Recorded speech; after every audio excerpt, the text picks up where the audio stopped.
হ্যাঁ,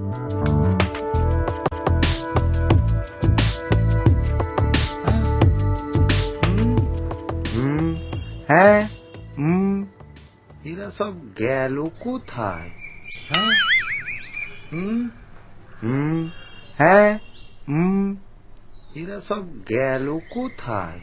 খুঁজেই পাওয়া যাচ্ছে না। কি হলো ব্যাপারটা? সব কর্পূরের মতন উবে গেল নাকি? তাহলে কি অন্য কোনো সংস্থাকে ডাকতে হবে? খুঁজে পাওয়া যাচ্ছে না, কোথায় গেল, কি হলো, কেন হলো, কি জন্য হলো?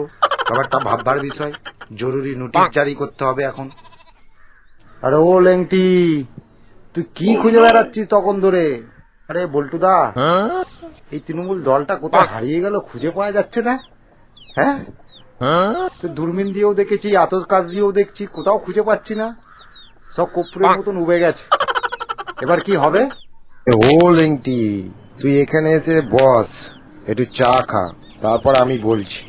হ্যাঁ চাঙ্কিদা, তুমি বলো, তোমার কাছে অনেক ভেতরের খবর থাকে।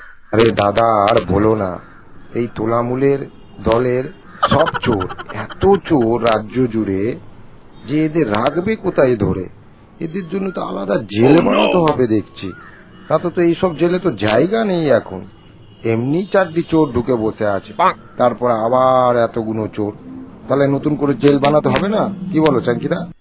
দাদা জানো না, এই তোলামূলের চোরগুলো মাথা খাটিয়ে বেটাগুলো চুরিও করেছে, আবার চুরি করে ব্যাংক ব্যালেন্সও করেছে, জমি জায়গা গাড়ি বাড়ি কি নেই বাকি। তবে চিন্তা করে দেখো, এই চোরগুলো এত ব্যাংক ব্যালেন্স করেছে যে ব্যাংক এদের ব্যালেন্স করতে পারছে না।